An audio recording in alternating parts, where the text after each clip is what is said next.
जब हम उन्हीं के संतान हैं तो हम आपस में भाई भाई हैं। इस मानसिकता के साथ वसुधैव कुटुंबकम सर्वे भवन्तु सुखिनः सर्वे सन्तु निरामया की भावना से हम लोगों को भाईचारा बनाकर रहना चाहिए। अभी भारत पाक का युद्ध होगा, हमें चाहे भाजपा हो, चाहे सपा हो, कांग्रेस हो, बसपा हो, मतलब किसी भी पार्टी के सभी लोग वहाँ एकत्र होकर अपने मादरे वतन को बचाने के लिए दौड़ते हैं। हम आपस में कटुता न रखें। और रह गई अब संविधान की बात, जब 200 वर्षों की आज़ादी के बाद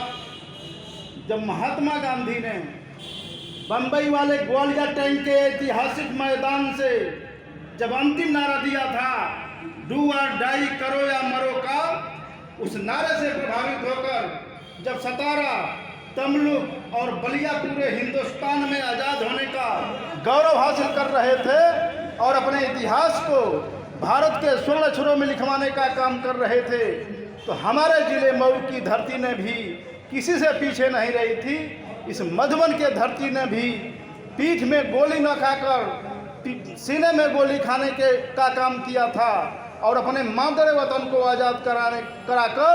कराने के लिए और इस क्रांति को पूरे हिंदुस्तान में अपने स्वर्ण अक्षरों का इस जिला का नाम लिखवाने के लिए और इस मधुबन का इतिहास लिखाने के लिए संकल्पित थे। अगर हम अपने वकील बंधुओं के सामने सर झुकाकर कहना चाहता हूँ, उसमें ब्राह्मण का बेटा, हम जब भाषण की शैली में कहता हूँ कि शुरू करो नाम राम नक्षत्र पारे से होते हुए सोमवार राम गणेरी, कुमार माझी से चलकर रघुनाथ राजभर, शिवदान चमार से होते हुए बंधु लोनिया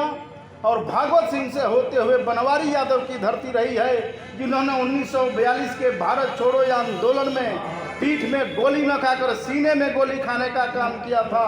और अपने मादरे वतन को आज़ाद कराने का संकल्प लिया था। तो मैं पूछना चाहता हूँ, हमारे पिताजी ने हम बहुत बहुत सम्मान करते हैं, आदरणीय कालिका दत्त पांडे जी का मैं चरणों में प्रणाम करते हुए सलाम करते हुए, कि जब ब्राह्मण का बेटा वहाँ गोली खाया था तो वहीं चमार का बेटा भी खाया था,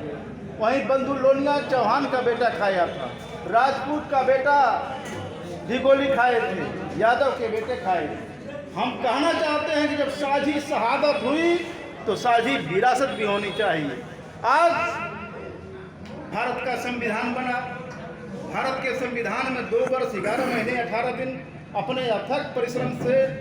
बाबा साहब डॉक्टर B.R. अम्बेडकर ने उस संविधान को बनाकर आज ही के दिन पंडित जवाहरलाल नेहरू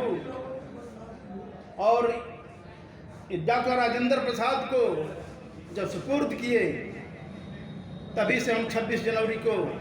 संविधान दिवस के रूप में मनाते चले आ रहे हैं। उस संविधान में जो प्रस्तावना है, आप संविधान की प्रस्तावना को जो आप पढ़ेंगे तो उसका मतलब निकल जाएगा इस देश का और संविधान को बनाने वालों की मानसिकता क्या थी। में लिखा है कि हम भारत के लोग भारत को एक संपूर्ण प्रभुत्व संपन्न समाजवादी धर्मनिरपेक्ष लोकतांत्रिक गणराज्य बनाने के लिए तथा इसके समस्त नागरिकों को आर्थिक, सामाजिक, धार्मिक, मनोज स्वतंत्रता सबके बराबर की बात कहा था। आज उसी रास्ते पे भारत चल रहा है। आज कुछ तथाकथित लोगों ने भारत पाकिस्तान, हिंदू मुसलमान, ये सब नारा जो चल रहा है, इससे मेरी मादरे वतन को फिर से टुकड़े में बंटने का ये जो प्रयास किया जा रहा है, यह देश हमारे समझ में, मैं अपने बुद्धिजीवियों साथियों के चरणों में मैं प्रणाम करते हुए, सर झुकाते हुए, यह देश जितना हिंदुओं का उतना मुसलमानों का, उतना सिखों का, उतना ईसाइयों का, यह देश जितना बौद्धों का उतना जैनियों का, उतना पारसियों का, उतना यहूदियों का। आज़ादी की लड़ाई को आप पढ़ेंगे तो हर जाति धर्म के लोगों ने अपने मादरे वतन को आज़ाद कराने का काम किया था। मैंने उदाहरण दे दिया हूँ और उसके ऊपर आप कहेंगे, जब ब्राह्मण का बेटा पंडित राम प्रसाद बिस्मिल 19 दिसंबर 1927 को उस ब्राह्मण के बेटे यही गोरखपुर के जेल में जब फांसी का फंदा आता है और उस ब्राह्मण का बेटा जब फांसी के फंदे को चूमने के लिए चलते हैं, बलिष्ठ व्यक्ति, बलिष्ठ शरीर का आदमी, तो एक बात कहते हुए चले थे कि मालिक तेरी रजा रहे और तू ही तू रहे, जब तक कि तन में जान और रगों में लहू रहे, तो तेरी ही जिक्र और तेरी ही जुस्तजू रहे कहकर झूल गए थे। तो वही डेट, वही तारीख, वही समय 19 दिसंबर 1927 को जब फैजाबाद की जेल में मुसलमान के बेटे अशफाक खां को जब फांसी का फंदा आता है, उस मुसलमान का बेटा ने कहा था कि हम हिंदू मुसलमान की मिट्टी से एक ऐसे सुरमा पैदा होंगे जो बहसियों और जालिमों का नामो निशान मिटा देंगे। अल्लाह करके वो अभी झूल गए। इसलिए हम कहना चाहते हैं यह हिंदुओं का, मुसलमानों का जब मिल्लत रहेगी, आपसी भाईचारा रहेगा, हम सभी लोग मिलजुल कर रहेंगे, हम चार भाई हैं, आपस में टकराएंगे तो हम कभी विकास नहीं कर पाएंगे।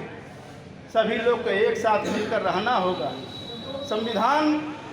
भारत का संविधान धर्मनिरपेक्ष संविधान इसीलिए बना। आज भारतीय संविधान पूरे दुनिया का सबसे बड़ा, सबसे महान संविधान है। बाबा साहब डॉक्टर B.R. अम्बेडकर ने एक बात और उसमें लिखा है कि मैं महसूस करता हूं कि भारतीय संविधान व्यवहारिक है, इसमें परिवर्तन क्षमता है और इसमें शांत काल तथा युद्ध काल में देश की एकता को बनाए रखने की भी सामर्थ्य है। वास्तव में मैं यह कहना चाहता हूं कि अगर इसमें कोई परिवर्तन हो रहा है बार बार, तो ये मत कहना कि भारतीय संविधान खराब है, वरन यह कहना होगा कि वह मनुष्य ही खराब है जो बार बार उसमें परिवर्तन कर रहा है, बार बार अपने स्वार्थ में इधर से उधर अनुसूचियों को बदल रहा है। आज संविधान दिवस के मौके पर सभी मैं अपने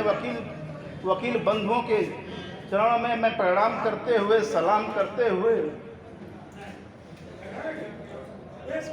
करते हुए मैं अपनी बारी को विराम देना चाहता हूं। इन्हीं शब्दों के साथ